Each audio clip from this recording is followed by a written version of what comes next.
اللہ تمہیں تمہاری اولاد کی وراثت کے بارے میں وصیت فرماتا ہے کہ بیٹے کے لیے 2 بیٹیوں کے برابر حصہ ہے، پھر اگر صرف 2 یا 2 سے زائد بیٹیاں ہوں تو جو ترکہ میت نے چھوڑا ان کے لیے اس کا 2/3 ہے، اور اگر ایک ہی بیٹی ہو تو اس کے لیے نصف ترکہ ہے،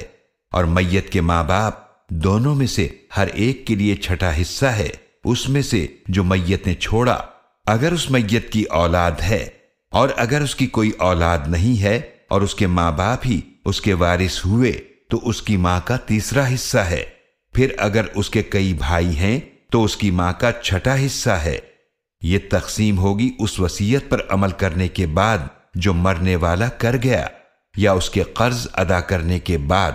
تمہارے باپ اور تمہارے بیٹے تم نہیں جانتے کہ ان میں سے کون تمہیں نفع پہنچانے کے اعتبار سے زیادہ قریب ہے،